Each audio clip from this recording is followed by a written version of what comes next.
This is the Classic Auto Mall Show. Broadcast from the studios inside the Classic Auto Mall in Morgantown, Pennsylvania. Just 1 hour west of Philadelphia at Pennsylvania Turnpike exit 298. Featuring nearly 1,000 classic, vintage, and barn-find vehicles for sale under one climate-controlled roof. Now, here's your host, Classic Auto Mall president and the man with all the toys, Stewart Howden. Well, here we are, show number 138. Is that hard to believe? It is hard to believe. We're at 138. It's sometime in the netherworld of April is where we are, right? Can you hear me? I can always hear you. I hear you in my sleep. I see. It's my headphones. I hear you in my sleep.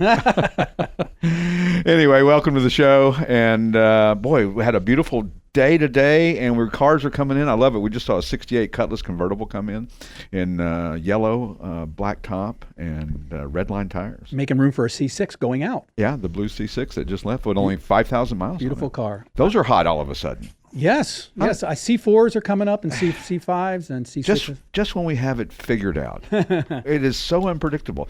Last week, we hadn't sold a Model A in about a month and a half, and last week we sold 4. Wow. Yeah. That's weird. I don't know why. There must be something on TV or in the water. As Johnny Carson would say, that is wild. That is wild stuff. Thanks to the Pat Travers Band for our theme music, and they are out on the road, I think, still touring. I think they were over in Europe, so if you get a chance, go see them and tell them that Classic Auto Mall sent you and that we'd like Pat to be on the show, and anybody can make that happen. Come on in. Come on in. We'd like to have that. And welcome to our listeners on WWDB Talk 860. And they're part of the Beasley Media Group. And it's also simulcast on 97.5 HD2 That's right. in Philly. So we're terrestrial. We're taking over the world, one station at a time. Yeah. How many cars in inventory right now, Steve? Oh, darn it. I don't know. 950. Wow, 949. Hey. God, that's pretty good. What do I get if I get exact guess? You get to keep your job for just another couple of weeks. So 949 is in the inventory as we speak. We can actually move around now. Mm-hmm. We were having a little bit of issues with getting through and getting around and getting the golf carts through and all that good stuff because we had a lot of cars in here. We had 1,100 and something in cars. And I know we don't group cars by make and model, but some of them are ending up next to each other. I think they're like mating. They attract each other. So there's one section of Grand Nationals, which is pretty cool. How many Grand Nationals do we have? We like have 4. Mm-hmm. And you know that exactly. See, you know that number exactly because sure. you like Grand Nationals. Plus, they're all together, so it's easy to count them. Well, if you walk by one day and there's a little model car on the floor between them, you'll know what happens. Yeah, exactly. They've made a baby. So, man, some of the new arrivals this past couple of weeks is amazing vehicles. The 32 Ford Model B convertible sedan that came in. Mm-hmm. Oh my goodness gracious. This thing, black over Bordeaux red, really a rare build. You don't see many of these. It's got a 383 stroker in it. Of course it does. Yeah, because is that a resto mod? Would you call that a resto mod? Yeah, I guess it would be a resto kind of like mod. Technically it is. Yeah, it's not really a hot rod as much as a resto mod because it's 8 throttle body injection, modern rodder feature car. So they thought it was a feature car. Near flawless build, which we like to say. But this is really an interesting car. And only 275 miles on it since they restored it. Beautiful. Or built it, I guess would be a better term. But the seats came from a Corvette. I mean, this thing is just really spectacular. And it's priced, at what you would expect for something that took probably 1,000 hours or 2,000 hours. You always read about that and you think, did somebody really add up all the hours that it took? It's a funny story about this car. Yes. When we first got it in, it's always in the back, the back section. And I was just, leaving for the day and I always check out the cars that are in there because I like to touch them when I'm going to write about them. And I opened the door to that one and closed it, and it was just something different about that. And then I got I got the details and everything and realized that this is a high-end build. It's funny. You can look at two cars sitting side by side at a car show, and they both look very similar, and they both look like, they're pretty comparable. But when you really start looking at the details, you can tell the difference between this car and any other 32 Ford that may have been customized or hot rodded or resto modded or whatever you want to call it. And then you start realizing the difference. The problem is that it's hard to show the difference when you're talking to a client in California and they're looking at the pictures. yes, they can see that it's a little bit nicer, but it doesn't convey when you slam the door and how it sounds like a solid thud. It's a thud. Yeah, exactly right. like it's supposed to be. Yeah. And you can't always convey that, so we have to. That's why the videos work and the walk-arounds that we do with them. And yeah, with not our every clients. 32 Ford closes with a No, thud. they're a little tinny sounding normally when you close the door. Depending on the level of restoration. Right. If they added more of the insulation Yeah. into the This one sounds like a modern car. into the door. Yeah, it's amazing. And a beautiful build, and it's black and just gorgeous paint. I mean, black is one of those colors that it can be great or it can be not so great depending on who the applique person is. But you know what I forgot to talk about? Where have our cars went? You want to do that? Yeah, Okay, I forgot all about that. I got right into the new arrivals and forgot about where we sold cars this past week. How about Holcomb, Wisconsin, Ellington, Connecticut, Collingswood, New Jersey, Edders, Pennsylvania, Buskirk, New York, Douglasville, Pennsylvania, Philadelphia, Pennsylvania. I know I'll get this wrong. Emaw, Pennsylvania? Emmaus? Is that really Emmaus? Emmaus? Denver, Pennsylvania, Waynesboro, Pennsylvania, Annandale, New Jersey, Narvon, Pennsylvania, Phoenixville, Pennsylvania, Watchtown, New York, Newburgh, New York, Leander, Texas, Plymouth, Indiana, and Murfreesboro, Tennessee, just right outside of Nashville. That's right. So that was 18 sold. That was a weak. I'm going to have to get on the guys. Slow week here at Classic Auto. God, is that the best we can do? Slackers. Bunch of slackers over there. I'm telling you, the phones don't stop ringing. They just don't stop. It's amazing. And Kathy can move her arm a little bit more now after her ski to accident. answer the phone? So she's back in the loop after that ski accident that she had where she shattered her shoulder. No more skiing for... No, she's ready to go again. Oh, really? I mean, not today, right. but she's ready. It's been almost 6 weeks since the accident. And but she says, I'm skiing again. She says, I'm not letting this get me. And, Good. And, so she's no quitter. So she's and she's tough. So good. Other new arrivals this week: the '92 Mazda Miata MX-5. This is a neat little car, black over tan, 51,000 actual miles, garage cab. It's got the rare C package, 1.6 liter, double overhead cam, 113 horsepower, inline four. Which everybody, if you haven't driven one of these or haven't experienced one of these, you go, well, that doesn't sound like very much. Go drive one of these. It feels so much fun. It's low to the ground. That low center of gravity gives you that sensation of speed, so much more. And they're fun to cut the corners and the apexes, and they're just a blast to drive. And they're easy to drive. Anybody can drive them, maybe not 10/10ths, but anybody can drive them in a fairly aggressive manner and feel pretty comfortable. Yeah, I mean, it's why they've been in production since 1989 or whatever it is. They're really just a great, well-balanced sports car. Yeah, and of course they're usually a lot of people use that as an entry-level car, but then they realize that, hey, this is a pretty good car. Why do I don't need to go for anything else. What else do I need? What's the next thing? What's the next step over this? 911 or Honda S2000, which are a blast to drive, or a Z3. If you're into that kind of thing. You're into those kind of things, yeah. But that Honda S2000, I've never driven one, but everybody says that they're really worth their while to drive. Well, you had an opportunity. We had one a couple months ago. I know. I'm busy. Came and went. I'm busy. You are too busy. I don't get to do the fun stuff. I don't get to go test drive the cars. I have to be the one who sits in the office and make sure that we have enough money to keep the lights on around here. And I hear you guys out puttering in the parking lot. Like, God, that could be me. That used to be Mike me. started up a GT350 today. I nearly blew out my eardrum. Are you talking about the late model one? Yeah, the late model one. Yeah, we featured that in one of our ads. Those things are really... They're just an amazing car. And of course, there's so many variables in the Mustang world. I mean, it's we'll talk to our guest about it because they're, the price guides on these things. I mean, there's, 17 different variations every year of a Mustang, and kind of like the old days when you used to check the boxes for what you wanted when you ordered a car. Did you ever order a car new? Not like that, no. Never did. No. Neither did I. The only new car we've ever had is an 87 Volkswagen Fox in 1987. You are fired. That's it. I buy mostly pre-owned, as they say. Kathy ordered an IROC in 1985 and went into the dealership, checked all the boxes, picked the colors, picked everything that she wanted. I've never ordered a new one either. I bought new cars. Yeah. But I've never ordered a new one. But that process, I guess, is over. Can you go to a dealer now? You can still order online. You can say, I want this. Spec out a BMW. Yeah. Absolutely. Yep. And maybe even take delivery in Germany. You probably, could do that. Probably, you could do that. Or take delivery, I think, in South Carolina, where they have their factory down there in the track. Oh, yeah, and get track time. Yeah, how cool would that be? It would. I would think that would be the ultimate driving machine way to buy the ultimate driving machine. Yep. Oh, my God. the next car. I just sold one too. We just sold one last week to sell. 1986 DeTomaso Pantera GTS5. GT5S. GT5S. You're correct. I keep doing that backwards. I do too. Because you think letter, number. There is a Pantera GTS. Right. So it makes sense that it would be the GTS/5, but it's not. Because they're just trying to confuse us. It's a later model. Red over saddle and black, 59,000 actual long-term owner miles. Rebuilt 351 Cleveland with some Willwood brakes to add a little more stopping power for it, which is okay. No harm, no foul. One of supposedly 38 in the U.S. Yes. But it's an Italian, it's a supercar before there were supercars. I mean, this thing is really amazing.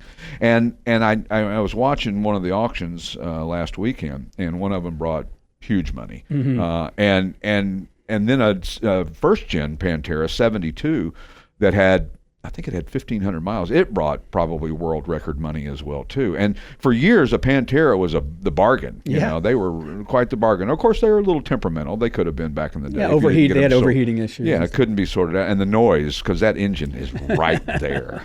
It is in your back seat. Yeah. We had one at our disposal when we were in Southern California that we wow. got to drive from time to time. And that thing, somehow the throttle kind of got stuck on me driving it one time, and it was getting hot and the temperature gauge was going up, and I was just desperate to get it back to the house because it didn't belong to me. And we had one of those Southern California driveways that's got this severe angle. I hit it at about 30 miles an hour and bounced the rear end, and then you got to go through a fence to get to the garage in the back, and it's got about that much clearance, meaning like a half an inch on either side, and shut it off, and the thing's smoking, and luckily nobody's looking out the window. And I got inside and then acted like I had nothing to do with it. And he still doesn't know who did it. Yeah, still wonders who messed that car up. You know, what was wrong with it. This thing is pretty special, though, and lots of activity and lots of interest. All of our clients are clamoring over the Pantera. So if you get a chance, all of these cars you can see on our website, classicautomall.com. And go there and click on inventory, and you can search by year or make or model or price or, you know, there's a lot of different ways to search, and a search bar in there as well, too. Other new arrivals, 1973 Volkswagen Karmann Ghia Convertible. Love these to death. Black over tan. This is a good-looking little car. Yeah. And it's got kind of knockoff mini light wheels. They're not mini lights per se, are they? No, I don't think they're real mini lights, but they're the copies, and it looks great on them, actually. Yeah, it's really, really a cool little car. And the Karmann Ghia, you know, that's something that when people see it, and a lot of people don't know what it is, they're like, what is that? I've never seen one of those before. And you think, gosh, wouldn't that be so prevalent? But, you know, maybe if you're in the car world, you see these things more than you see them just in the regular world. Right. I don't see them at the Walmart in Morgantown. You don't, not anymore anyway. No, I do not. Don't see a lot of things at the Walmart in Morgantown, except lots of cars and trucks and SUVs with rust on them. That's right. Anyway, when we return, we'll talk to our special guest, Dave Kinney, who's joining us via Zoom from somewhere down in Virginia. We'll be back with the Classic Auto Mall Show in just a minute. Stock number 5702 for sale by consignment at Classic Auto Mall is a beautiful and completely restored 1963 Pontiac Grand Prix. It sports a 389 cubic inch V8 that's been upgraded to tri-power with over 300 horsepower. It has a Roto-Hydromatic 375 3-speed automatic transmission with safety track rear axle and 323 gears. One of the hidden gems of this classic Pontiac is the rare optional cruise control knob just to the right of the steering column. The interior is in like-new condition and includes an AM/FM push-button radio. It has independent coil springs in the front, 4-link with coil springs in the rear, and power drum brakes on all 4 corners. It also has factory dual exhaust, and you can see all the details and nearly 100 photos at classicautomall.com. We're back with the Classic Auto Mall Show from the Classic Auto Mall studio in Morgantown, Pennsylvania. Joining us via Zoom is our friend Dave Kinney. Hello and good morning, Dave. Good morning. How are you, Stewart? I'm well. I'm glad to see you're at home because you don't get to spend much time at home, do you? You're on the road. Yeah, I'm at my office, so I'm not on the road. But yeah, the office is a little bit better to do a Zoom call from than my house, where the dog or somebody else is always has precedence. Yes, I understand that completely. We get people are starting up cars in the background here, so we try to keep everybody away, but you know, business goes on, right? You have to keep absolutely. It's got to. What you know, the collector car market for us has been the past couple of months has been probably the best that it's ever been. Are you hearing the same thing from people on the street, or? Stuff is selling. I mean, there's prices that are up and prices that are down, but the most important thing is that the cars are selling, and I think that's great. It's looking to shaping up to be a great year. The springtime has been good for most of the dealers I've been talking to. There's variances, and we're talking about. Used to be we talk about the old car market. Now we have to talk about all the different segments of the old car market, right? Because I mean, you were talking about a Miata and a Pantera here just a few seconds ago. They're kind of different cars, right?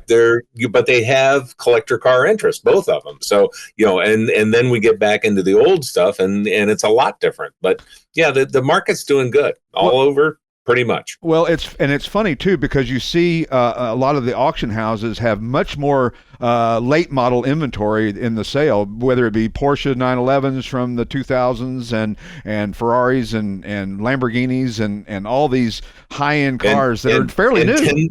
And 10,000 Mercedes-Benz SLs. That's my favorite. It's like, go to this supposed Highline auction, and you're at a used car. I mean, at a Mercedes-Benz at least used car lot, but there's a lot of that. Boy, there certainly is, and there are so many. And the BMW 3 Series and the 4 Series and all that. But if you look at like the M Series of any of the BMWs, they have become, very, very pricey. Even an M3 from, 89, which you don't think of as being as a collectible car. It probably wasn't as powerful as the new ones and all that stuff.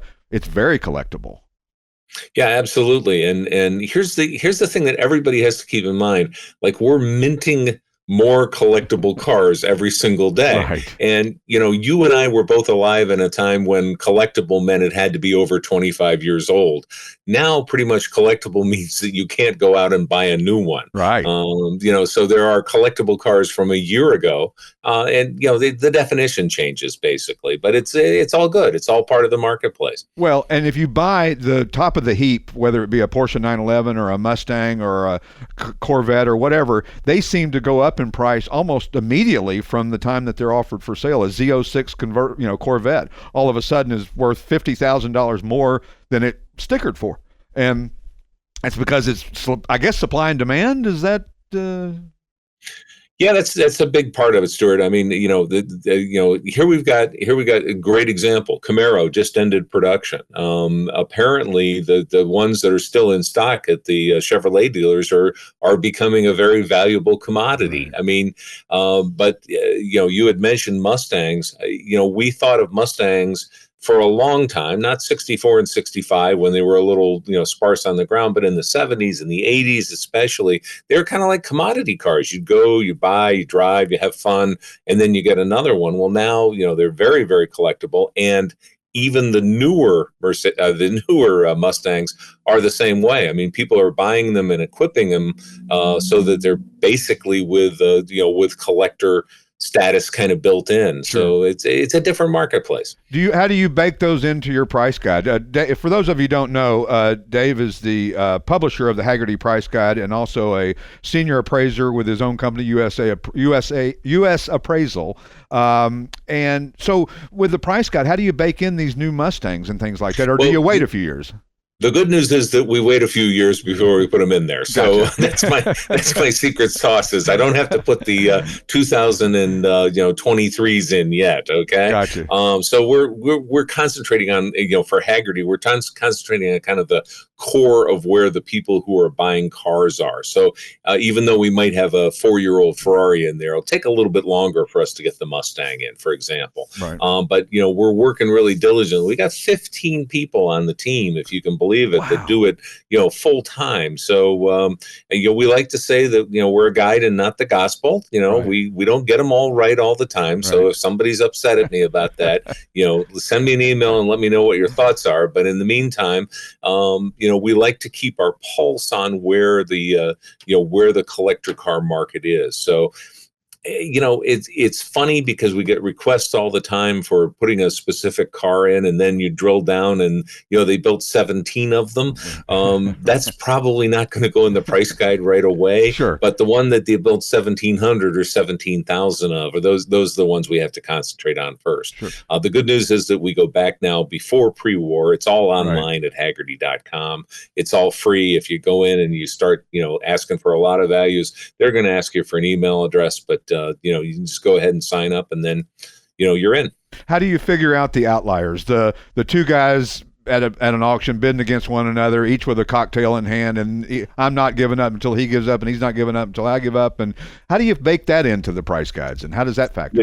Basically, you look at a scatter shot. So right. You've seen a scatter shot graph with every single car maybe as a pinpoint on the graph. Well, a lot of the times you look and you see that two drunk guys at auction, or the opposite of that, which has happened recently at a sale that I saw. Nobody paid attention to it, and so a car sold for much less than it would have. I mean, this is a car that, had I been at that auction, I could have bought it and taken it to Classic Auto Mall and probably made about $60,000 on it. But that's the auction business, and that's the world that we live in. So when we see something like that, when we see an outlier, we always tag it and say, is this where the market is going? Or is this just kind of a one-off sale? My favorite example of this was years ago, before the Mercedes Gullwing was $1 million car. They were always hanging out at 800, 850, 900, and one sold for $1.3 million, I think, which was just earth shaking. Right. And so I went and I talked to a couple of people, and it turned out the guy who bought it was bidding against a guy from Silicon Valley, and he was another Silicon Valley guy himself, by the way. But the car, if you remember the 300 SLs, they have the born-on date on them. They have the physical date when it was ready to leave the factory. It happened to be this guy's birthday, and he was not going to lose this car. So, a typical total outlier. But until you check it out, then you don't know. But do you think that when somebody sees one sell at that inflated price, and I don't mean necessarily inflated, but the higher than normal price, does it make other people ease into that and pay a little more money the next time that one's on the market, thinking I don't want to miss it, or I like to say that it gives the next guy permission to spend a little bit more. Okay. Yeah. So, we like to say that we don't follow people, but we do. Right. We want to know that we're not the dumbest guy out there because we're the one who paid 1.1 million because some guy paid 1.6 or whatever, or even 30,000 where everybody else has been buying for 22,000. So, but my philosophy has always been and will always be, buy the best you can afford and buy what you want. Right. I mean, I don't care if you're, if you want a Stutz Blackhawk, fine with me. That is awesome. I want one, by the way. So it's a personal thing. If you want to have some car that everybody points at and goes, "Wow, I don't even like that thing," that's fine with me. I don't care. Right. Because you know what? It should be about getting something that you enjoy, not what everybody else enjoys. Well, we've all seen cars at auctions. I see cars here at our place that I think nobody's going to buy that. And yet there's a guy who collects those, and he's into those kind of things. And you know what? At first, we used to be in this hobby maybe a little bit snobbish about stuff like that. The Gazelle comes to mind, or the Bricklands and things like that. The more I've gotten into the hobby and older, I realize that, listen, just because somebody likes something doesn't make me right and him wrong, or me right and him wrong. I mean, it's what you love and what you desire, and that's cool. If you like a Gazelle, then that's power to you, man. Enjoy it. I mean, it's funny that you mentioned Bricklands, because last year I saw one that had been, let's just say, remanufactured by its owner, and it was perfect and everything fit. And the doors went up and down and all that, and he had put a brand new interior, but the correct interior in and everything else, and it was stunning. It was just like walking back to 1975 or 1976, and you get a new appreciation for it a lot of times when you see something like that, and then you realize this is a hobby. We are on the business side of it, but it's a hobby. Now, here's the thing. I was talking to somebody about this the other day. Well, if I buy a collector car and I have fun with it for a while, am I going to make money? And I looked at him and said, if you were a gardener and you just spent $30,000 putting new plants in everywhere around your house and whatever, do you really expect you're going to get $30,000 back when you sell your house because you put it in? No. It's not always that way. It's about having fun. It's a hobby. Yeah, that's a great analogy, though. I love that. Well, I mean, and then you look at cars that are just so crazy out there. I mean, if you look at some of the cars, the Clenays and the Zimmers and the Excaliburs and all those crazy things. And do I bring this out in you, Stewart? Sorry. It must be, Dave. You always get me talking about oddball stuff. Of course, hey, you're a Avanti Hagerty aficionados. So, I mean, that gives me free rein to say anything, right? Guilty as charged. Guilty as charged. But, remember the one that cracks me up the most was the 917 Laser, which was supposedly a 917 Porsche, but it was so outrageously styled and weird rear fins, and you don't even see those. They're probably collectible. If you had one that went across the block, it'd probably break the bank. And not only that, it's a car you could just put a blanket on and have a picnic, because it's got all that real estate in the rear end that you could invite 4 or 5 people over for a big dinner, right? Yeah, it's I remember back in South Florida back in the 70s and 80s, you would see those cars around, all the Clenays, the Excaliburs. Most of them, I guess, were built down there as well back in the day, but the Clenays were really nicely done. I maybe they shouldn't be in that same category. They were pretty well built cars. Yeah, that you're exactly right. I mean, there's, you had mentioned a couple cars that are home built, like the Gazelles, and they were as good as the person who built them. And a lot of the times you'd find an engineer who did it as his side project, and you'd want one of those. Right. But if you had a DIY guy who was really used to using caulk and putty a lot, probably not the one you want to buy. Yeah. Those are probably all gone now. They've probably been recycled to the great non-auto mall in the sky, but the good ones are around now. Sure. So that's an interesting thing. Build quality is a big thing when you're talking about low production cars. Right. Well, if you look at like the Factory 5 Cobras, I mean, the variations from one to the, from the worst to the best is just a dramatic, could be thousands of different variations of level of how you did it and way you did it and all that good stuff. And then you put that into an auction or, onto the website to sell. How do you know the difference? We were talking about that earlier. How do you know the difference between one that was really done right and one that was sort of done right? Yeah, it's tough because especially in an auction scenario, I mean, there's good things to say about auctions and bad things to say about auctions, and a lot of times, you roll the dice and you get, I've made a lot of money on cars that I bought at auction before, but I'm not going to talk about the ones that I didn't make money on that I bought at auctions. But a lot of the times you have to be, your own detective. You have to listen and look and smell and watch and everything else, and then. It's always fun, when you're looking at cars, it's always fun to take a buddy along who knows more than you. But keep in mind, if it's your passion and it's what you want, right. Take that buddy's advice, but don't take it, for gospel there, because a lot of times, that person, that woman, that man who's with you doesn't have the same perspective. And, perfect example. I am not a wrench. I cannot fix things. Right. I'm the guy who, I didn't invent the checkbook restoration because somebody had done it before me, but you don't want to see a car restored by Dave Kinney. Right. Okay. Because number one, it wouldn't be a car. It would be, stuff ready to haul at a dump. Right. But, here's the thing. I won't take advice on a number of different issues, among them, what my personal preference is. And I think a lot of times somebody brings somebody along and they go look at a car, and that guy, that gal, whatever, can be a bummer to the thing. And, if it's your passion and you've always wanted it, you should probably go for it if you have the money. Absolutely. Yeah. And it is your checkbook, by the way. When we return, we will continue more of our conversation with Dave Kinney on the Classic Auto Mall show from the Classic Auto Mall studio, Morgantown, Pennsylvania. We'll see you in a minute.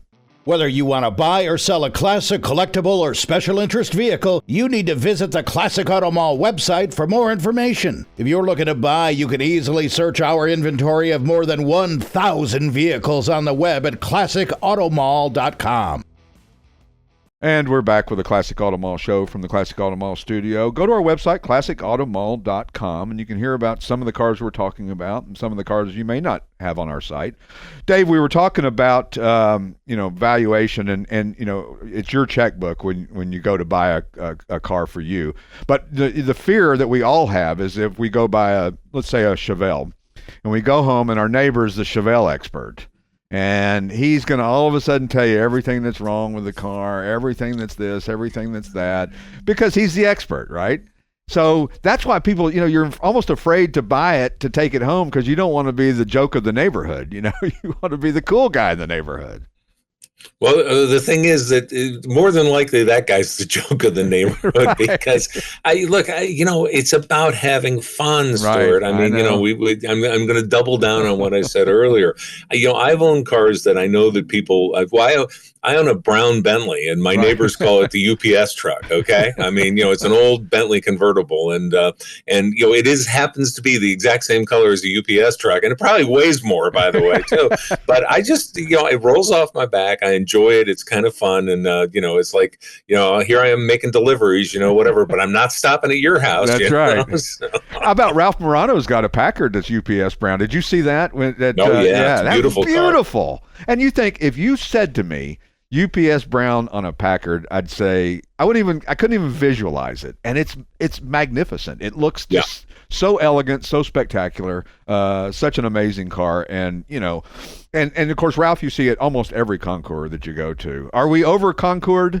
Do we need to wind back a little bit? I've been saying this for about 10 years. I love going to concours. I love going to car shows of all kind. I love going to concours, but we have too many out there, and I don't know.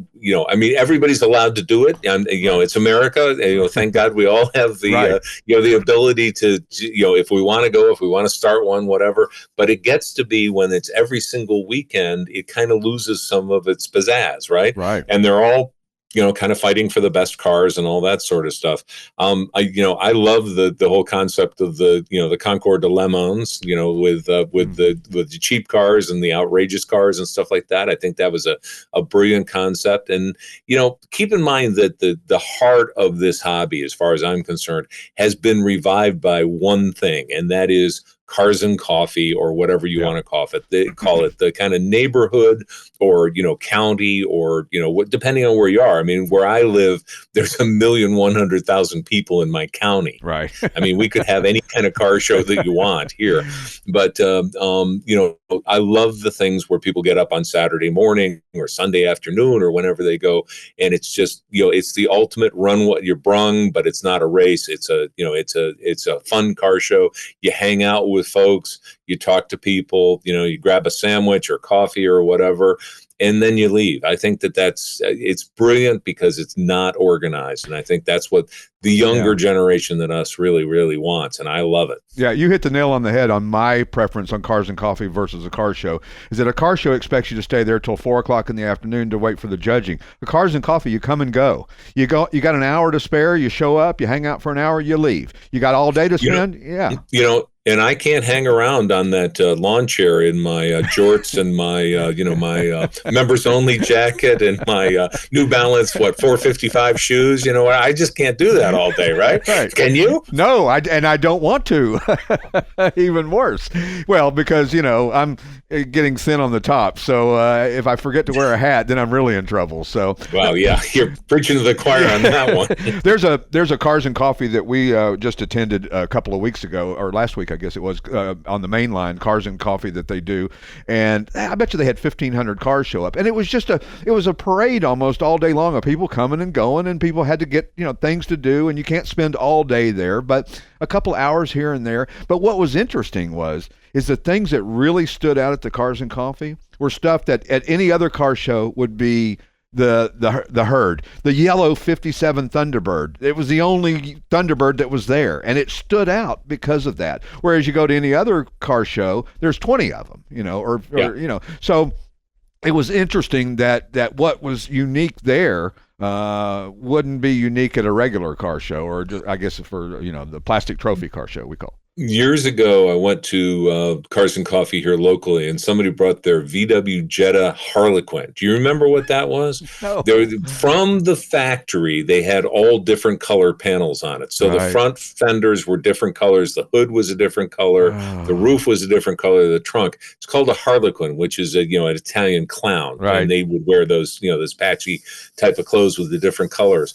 And there was a Lamborghini Countach next to it. And I walked up to the guy and I said, dude, you have the coolest car here. Yeah. Because, I mean, you can imagine somebody who spent money on a car that had all different colored fenders and roof and trunk and doors from the factory. Wow. I can't even imagine the person who did that, but I congratulate them. And I think that's what you find at Cars and Coffee. You're never going to find that, on a Concours field. No. I don't know about the VW shows. I would assume that they would probably accept those cars, open-mindedly, right. I guess, whatever, because it was built by VW. But I just love when you see stuff like that you don't see at other places. Like you said, 57 Thunderbirds, they used to be everywhere, absolutely everywhere. Now you don't see them quite as much, No. but great cars and for those of us of a certain age, great memories too. So. Yeah. Will you ever see a 57 Thunderbird or a 65 GTO win a top tier you'll never see one win a top tier Concours, will you? Well, it is changing. I will say that. I mean, I know that there are, when you talk about top tier Concours, you're basically talking about 4 or 5 car shows right. in the country. And then, we won't go to the ones that are in other countries. Right. But I think that, I appreciate a Bugatti Type 57. Don't get me wrong. I love those cars. I will never be able to afford a, $5 million car, and so I appreciate it for what it is. So I like when, a lot of the Concours are doing a 30 under 30 class. So they have people under 30 years old with cars worth under $30,000. I think that's a great idea. A couple of Concours are having that, but will they win? No, they're not going to win. But the world changes. I mean, there was a time, you and I were both alive, when a Ferrari GTO and a Rolls-Royce Phantom 3 was worth the same amount of money. And I mean, that's changed a little. Yeah, drastically. Just a tad. Just a tad. Well, I can tell you that at one of the Concours we were at a couple of years ago, there was a Buick GS there in a butterscotch color, and I would have loved to have seen that win Best in Show because I thought that car was spectacular. But of course, you're preaching to the choir. I remember years ago, probably now 15 years ago, I went to Hershey, and the only car I remember on the field at Hershey was this dude's AMC Gremlin that he had completely restored, absolute #1 condition, Concours condition car. And I was, my tongue was hanging out looking at it. It's like, this is the coolest thing here, because somebody took a car with very little value and put all this money, but more importantly, all this heart and all this love into it. And I thought that was great. I saw a Toyota Celica recently, a mid-'80s Toyota Celica GT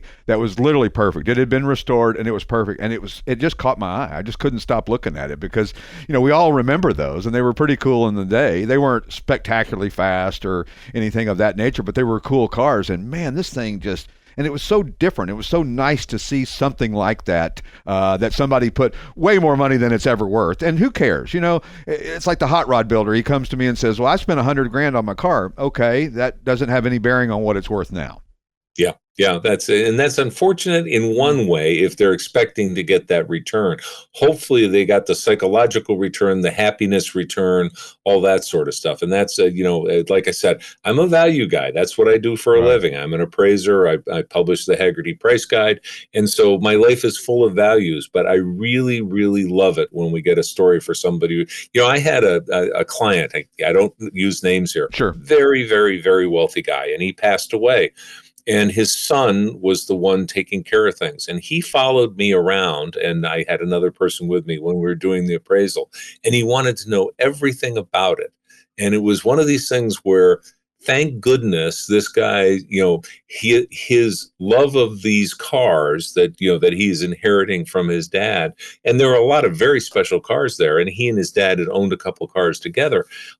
He wanted to know all about the process, and he wanted to learn, and he wanted to know more about the cars and what we were looking at and all that sort of stuff. And I'm going, there's an enthusiast. Yeah. I mean, he was an enthusiast, and that's the cool part. Yeah, his first question wasn't how much is it worth. His first question is why does it exist and how does it exist and who built, all of the important stuff. And let's face it, if I were to inherit a house full of antiques, I would know nothing about them, and I'd have to have somebody who knew about antiques tell me about them if I wanted to, know what I had.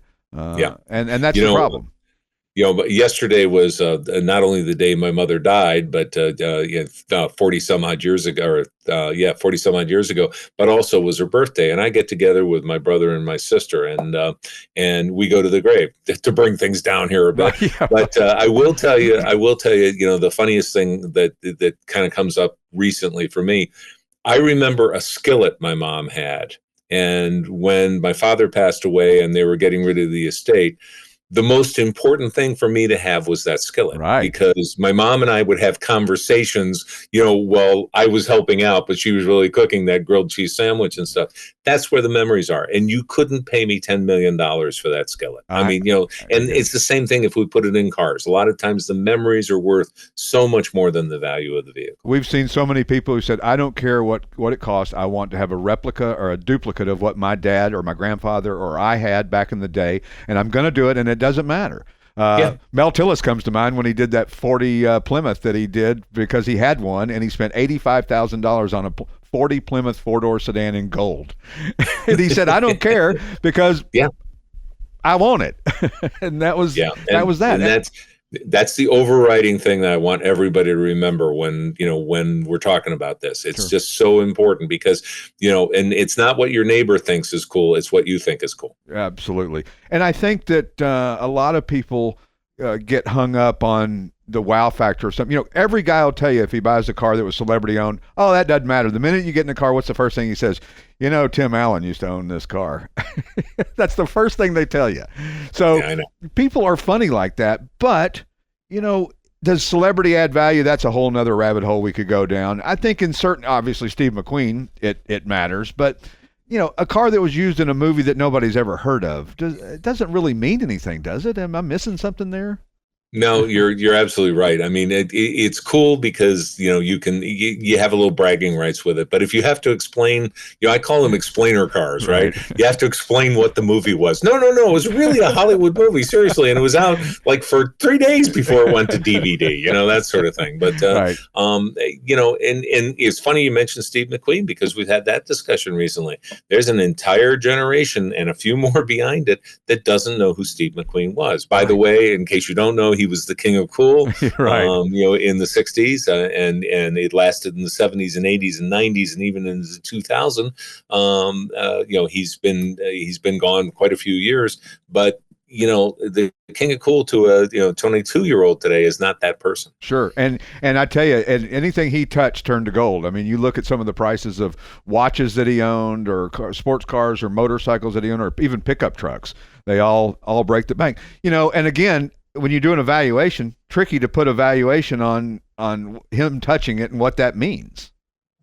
Yeah, it is. And, the more related to what he was known for. So, a Ferrari from Steve McQueen is much more important than his Hudson Hornet, which he did have. But the Hudson Hornet's, important as well. Sure. But like I said, fame is fleeting. I mean, as infamy, a lot of times the cars are from people that you really wouldn't want to hang around with. But they became very, very famous. We're thinking of gangsters here. Or big German whatever's. So from back in the 30s. We don't want to go there. But exactly. Anyhow, the long and short of it is that your parents, their movie stars that they went, your parents, my parents, the movie stars that they went to see, a lot of them, there's the Clark Gables that have lasted for a long, long time and everything, but a lot of them just are into absolute obscurity now. When we return, we'll delve more into values and what's going on in the market and what the future holds with the Classic Auto Mall show from the Classic Auto Mall studio. We'll see you in a minute. Classic Auto Mall has more than 1,000 cars for sale via consignment in our massive climate-controlled showroom in Morgantown, Pennsylvania. Classic Auto Mall, a great place to buy or sell a car through consignment because it's safe, easy, and secure. Plus, we advertise, sell, and ship worldwide. Easily search for your next classic at classicautomall.com.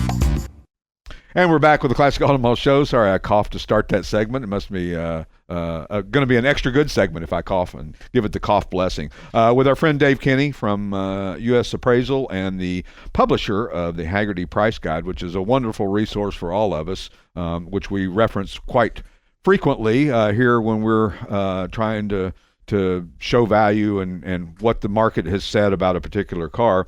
And of course, we hope that we're giving them advice that will allow people to get into the hobby who had never been into the hobby before. And one of the things that is doing that are these colleges now that are out here that are teaching automobile restoration. One of them, McPherson College, and is that in where is that? McPherson, Kansas. McPherson, Kansas, of course.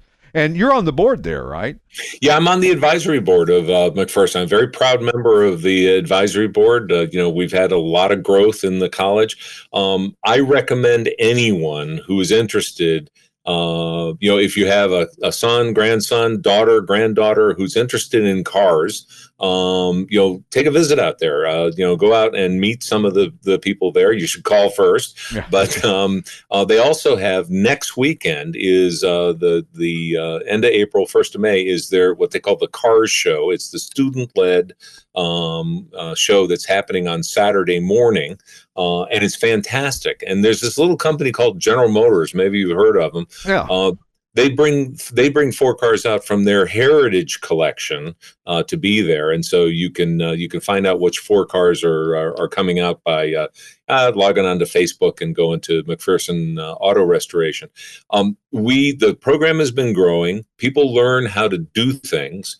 It's a great school because you get the liberal arts education, but you also can learn, about not only how to build cars, how to rebuild cars, how to do upholstery, stuff like that that is scary as hell to me because Absolutely. you don't want to see me in a needle anywhere around trying to fix something. Right. I'm going to break something. Right. But in the meantime, I'm just so enamored with the students there and what they're doing and how they're doing. And just last week, I ran into a McPherson student at a classic car dealership.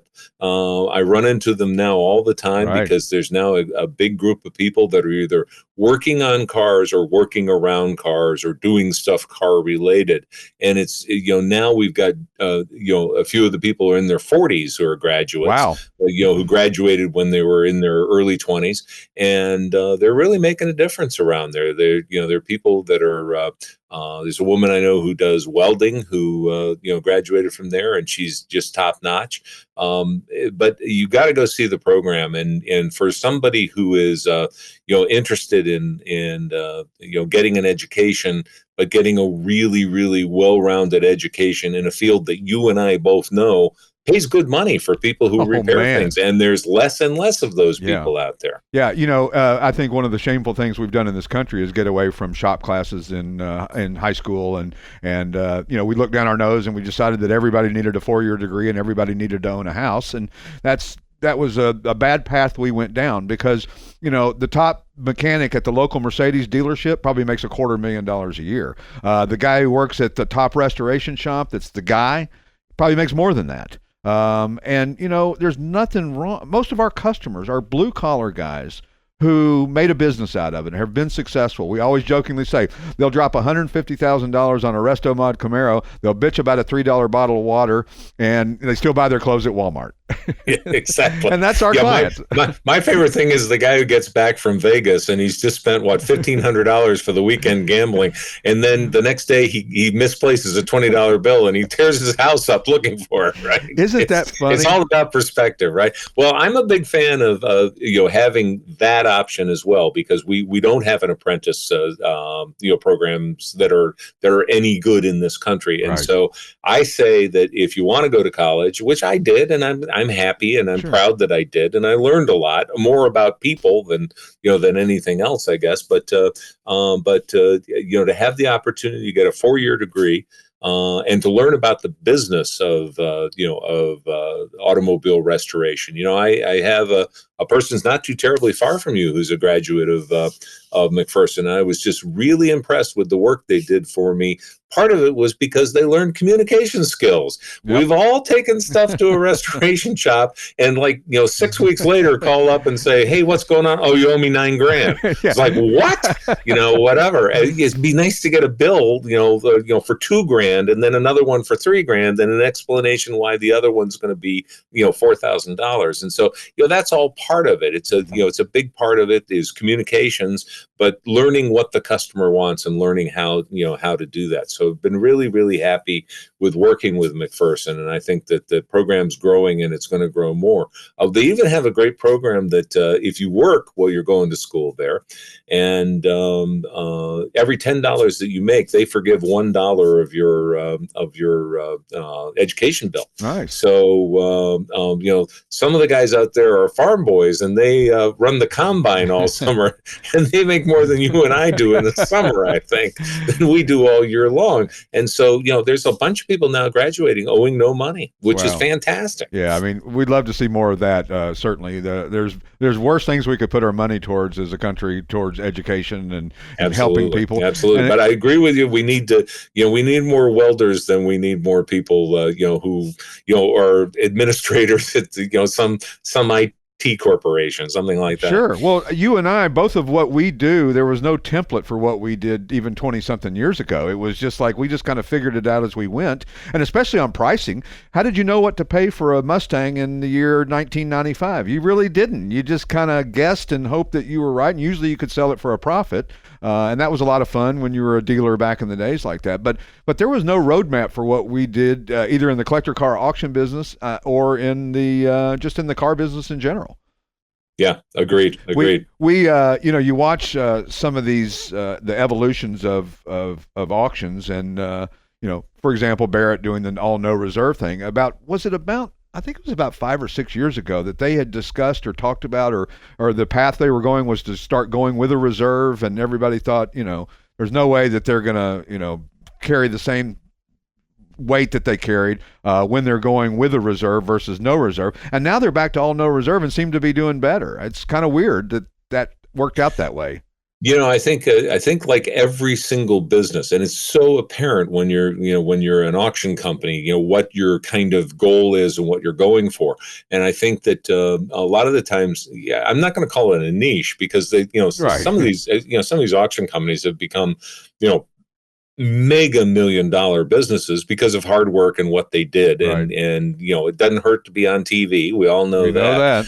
But I applaud them all, every single one of them that's been able to stay in business. But they've found their own level. I mean, basically, barret-jackson invented the resto mod. I mean, they promoted it, they made a big deal out of it, and now it's a giant monster. And I see that people, not my thing. I mean, and that's fine, because the old car world is so huge now, but I respect them for doing that, and the people who go ahead and do that, because it's the modern incarnation of a hot rod is what it is. We don't think of a hot rod with something with a 20-year-old Mustang body on it. That's a resto mod. Right, exactly. Even though it's basically the same concept, just in a different presentation, if you will. And I think that you look at some of the bigger Mecum. I mean, they've got to be $1 billion company now. And, without question. And it's funny, because if you think back in the days when Cruise was doing basically what Mecum's doing today, just Mecum built a little bit better mousetrap when they were doing it. And television, like you said, whole lot to do with it.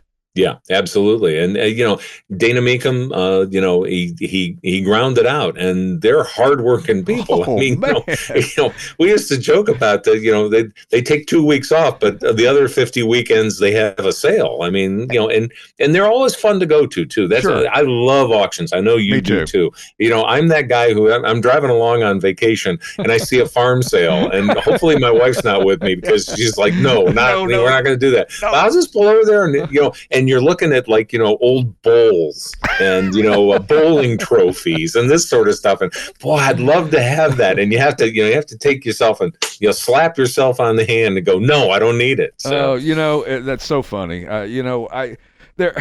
Listen, there are so many things in this hobby that are kind of insider information that we know about, and things that we think about that people don't always get and people don't always understand, and all of the history of what's happened in the auction and classic car world. I mean, if you look back to the days when Tiny Gould and the Barretts and the Jacksons were all doing, Dean Cruz back in the day were starting this hobby when nobody knew what was what, and people just put prices on things to just, okay, that sounds like a fair price. And look what it's spawned to today. I mean, go to Monterey and just get overloaded in a week. Yeah. It's talk about a place you got to take cash to even play with. The Motel 6, $79 a night until that week, and then you just add a zero to it. It's $790 a night, right? So what would an Earl Scheib outlet in Monterey charge to paint a car during Monterey week? Any car, any color, $25,000, right? Not $29.95, but $29,000. Yeah. So. I remember a buddy of mine took his Thunderbird and had it painted at an Earl Scheib, but he did all the prep work, and it actually turned out pretty good. A friend of mine had a little Fiat 500 that his girlfriend drove, and he did the exact same thing. And it was like, you really paid like $60 for the paint job, and he did. Yeah, the tires were yellow as well, by the way. Yeah, but, what the hell? They weren't really paying attention to that be damned. So we were talking about the other day the best automotive advice and sayings that are out there, and my favorite, and I know you probably got a few, but Bruce Meyer said, "Buy the best, you'll only cry once." Yeah, that's a great one. That's absolutely. The price goes up when the top goes down. That was Dean Cruz. Yeah, that's Dean Cruz's right there, and boy, he said it about 10,000 times. Oh, yes, he did. Alex Rosie said, "When selling a vehicle, there is no perfect vehicle, only perfect representation of a vehicle." Yeah, I like that. I did too. Good. I like that a lot. Good. And then the last was Seinfeld said, "The Prius crushes the soul of life." That was true until the new Prius came out. Have you seen the new Prius? Amazing. They're amazing cars. It's just crazy. What the hell happened? I mean, it went from a little thing that you put next to the door to prop the door open to a pretty good looking car. Yeah. So surprising when you get in things anymore that are new and fairly new. So anyway, really enjoyed having you on, Dave, as always. This is your second time, so you're our first alumni guest that we've had, and we really appreciate it. Is that right? Yeah, that's great. So thanks. I hope to come back again. It's always a lot of fun. It always is. I promise I'm going to stop in the auto mall and surprise you one day. We sold your van, by the way. Sorry. So. Oh, okay. Well, I have been there before, as you know, and yes. I'll give you an endorsement if you're anywhere near where the Classic Auto Mall is. Just go. I mean, it's fun. Doesn't cost a thing. Right. And you get all your steps in one afternoon if it's raining, right? Absolutely. We give it all. Take care, Dave. So good to talk to you. Great seeing you. Take care. You've been listening to the Classic Auto Mall Show with your host, Stewart Howden. Executive producer, Steve Safier. Produced and engineered by yours truly, J.R. Russ. Available on ClassicAutomall.com, YouTube, or wherever you get your podcasts. Music courtesy of the Pat Travers Band. For tour dates, contact, and stuff, visit PatTravers.com. Produced by Car Smarts Media. Copyright all rights reserved.